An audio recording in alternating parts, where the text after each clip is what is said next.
तीन जन्म द्विज वचन प्रवाना। चलो वो सब तो ठीक है, श्राप दे दिया, रावण कुंभकर्ण बन करके आए हैं वही, वो भी ठीक है, परंतु हमें तो इस कथा पर ही शंका हो रही है। अगर आप ध्यान से थोड़ा सा दृष्टिपात करें इस कथा पर कि देखो चारों मुनि कुमार वैकुंठ पधारे हैं। अब ये कौन है, पहले इनका परिचय पता होना चाहिए आपको। सनक, सनंदन, सनातन और सनत कुमार, ये चार भाई कौन हैं?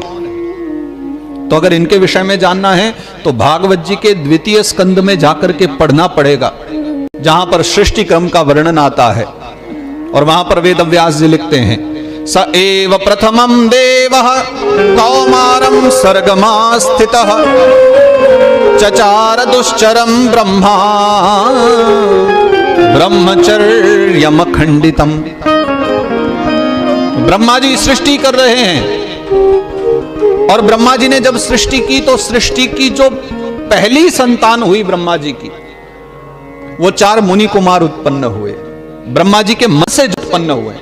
इसलिए इनको ब्रह्मा जी का मानस पुत्र कहा जाता है। मानस यानी मन से उत्पन्न हुआ। जैसे इसका नाम मानस है क्योंकि रचि महेश निज मानस राखा, भगवान शंकर ने मन में रखा ना मानस को, इसलिए इसका नाम रामचरितमानस है। ब्रह्मा जी ने अपने मन से चार बेटा पैदा किए, जिनके नाम हुए सनक, सनंद, सनातन, सनत कुमार। और साथ ही साथ भागवत जी के अनुसार ये जो चारों भाई हैं, ये चारों के चारों ही भगवान नारायण का पहला अवतार है। ये बात ध्यान में रखना, चारों मुनि कुमार भगवान नारायण के पहले अवतार हैं, यानी नारायण ही ऋषि कुमार बनकर के प्रकट हुए। तो पहला प्रश्न तो ये उठता है कि जब चारों मुनि कुमार स्वयं ही नारायण हैं, तो वैकुंठ में वो किसका दर्शन करने गए थे? वो तो खुद ही नारायण है, तो क्या नारायण को नारायण का दर्शन करने की आवश्यकता पड़ सकती है? चलो दूसरा प्रश्न देखते हैं कि ये जो चारों मुनि कुमार हैं, जो चारों ऋषि मुनि हैं, जब ये नारायण का रूप हैं, उसके साथ ही साथ ये भी कहा जाता है कि इन चारों भाइयों की तो ब्रह्म दृष्टि भी स्थिर है। ये तो हर एक कण कण में ब्रह्म का दर्शन करने वाले। तो जिनको कण कण में ब्रह्म का दर्शन होता होगा, क्या उनको धरती में भगवान का दर्शन नहीं हुआ? उनको वैकुंठ क्यों जाना पड़ा? और वैकुंठ पहुंच भी गए, चलो माना वैकुंठ तक चले गए यात्रा करते करते, तो जिन्हें सामान्य से लोगों में भगवान का दर्शन होता था, क्या भगवान नारायण के जो द्वारपाल हैं जय विजय, उनमें उनको भगवान का दर्शन नहीं हुआ? क्या होना चाहिए था? क्या कारण है कि पहली बात तो वो स्वयं नारायण का रूप है, दूसरी बात विद्वान है, भेद बुद्धि नहीं है उनके अंदर, उसके बाद में ब्रह्म दृष्टि भी स्थिर है। और इतना सब होने के बाद भी जब द्वारपालों ने कह दिया कि भगवान आराम कर रहे हैं, विश्राम कर रहे हैं, तो बाबा जी के मन में क्रोध आ गया। चारों मुनि कुमार क्रोधित हो गए। और देखो एक दो नहीं, एक साथ चारों क्रोधित हुए। कदाचित एक हो गया होता तो बाकी के तीन उसको समझा लेते, लेकिन चारों ही क्रोधित हो गए। और गोस्वामी जी ने तो फिर यहां पर सब लिख दिया है, बहुत क्लियर कर दिया कि समझने के लिए कि क्रोध की द्वैत बुद्धि बिनु, द्वैत की बिनु अज्ञान। क्रोध कहां से होगा? बिना भेद बुद्धि के कभी क्रोध नहीं आता, और भेद बुद्धि बिना अज्ञान के नहीं आती। तो इसका मतलब क्रोध आता है जब भेद बुद्धि हो, और भेद बुद्धि तब होती है जब अज्ञान होता है। तो क्या ये चारों मुनि कुमार अज्ञानी हैं? सोचना भी मत। नारायण के अवतार हैं, ब्रह्म दृष्टि वाले हैं, परम विद्वान हैं, परम ज्ञानी हैं। बोले फिर क्रोध क्यों आया और जय विजय को श्राप क्यों दिया? बोले इसका निर्णय 5 मिनट बाद ही हो गया।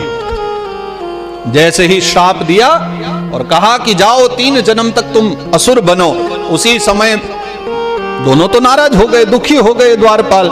लेकिन उसी समय भगवान नारायण पधारे और आते ही कहने लगे, हे ब्राह्मणों, आपने बड़ा अपराध किया,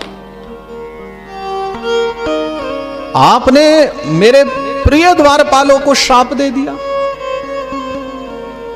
कमी रखना था, ये आपने बिल्कुल भी ठीक नहीं किया, ये हमें अच्छा नहीं लगा, आपने ऐसा क्यों किया? तब जाकर के द्वारपाल बोलने लगे मुनि कुमार नहीं बोले। तब द्वारपाल कहते हैं, बोले भगवान बस हो गया आपका नाटक बहुत, हमें सारी कथा समझ में आ गई है। इन जैसे महात्माओं को कभी क्रोध नहीं आया करता, लेकिन इनको क्रोध आया। आप कभी आराम नहीं करते, बताओ भगवान कभी सोते हैं क्या? लेकिन फिर भी आपने हमसे कह दिया कि हम तो आराम कर रहे हैं। सत्यता तो ये कि परमात्मा चाहते थे कि ऐसा हो।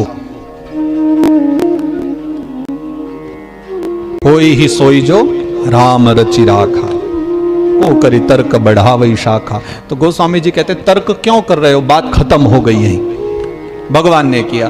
तो द्वारपालों ने पूछा कि अब सच सच बताओ, आपका किया धरा है ना? तो द्वारपाल की बात सुनकर के भगवान नारायण हंसने लगे, बोले हाँ हमने किया है, हम चाहते थे कि तुम्हें श्राप लगे और तुम जाकर के लीला में सहायता करो। तो बोले भगवान ये बात प्यार से ही कह देते, मान जाते हम, तो आपकी आज्ञा ही तो पालन करना। भगवान ने कहा अगर मैं ये कह देता कि मेरे शत्रु बन करके जाना है, मेरे दुश्मन बन करके जाना है, मानते क्या?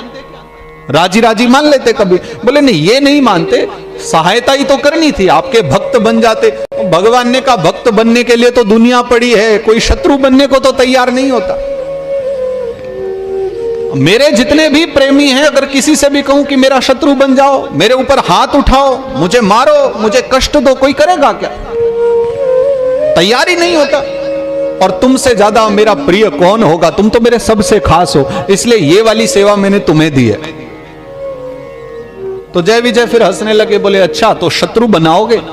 भगवान ने कहा हाँ शत्रु बनाना है। बोले पता है ना शत्रु क्या करते हैं? अगर हम राक्षस बन जाएंगे तो आपके भक्तों को बड़ा कष्ट देंगे। भगवान ने कहा वो भी राजी है। जय विजय कहने लगे अगर हम राक्षस बन गए तो आपके भक्तों को इतना सताएंगे कि आपको बड़ी पीड़ा होगी और फिर आप हमें ही मारने के लिए दौड़ पड़ोगे। तो भगवान ने कहा यही तो मैं चाहता हूं कि तुम जाओ और मेरे भक्तों को इतना कष्ट दो कि मुझे आना पड़ जाए, ताकि मैंने वरदान दिए हैं मैं उन वरदानों की पूर्ति कर सकूं, तुम मेरे सहायक बनो। तो जय विजय ने कहा कुछ दिनों तक रहेंगे धरा पे, फिर त्रिलोकी पे मारे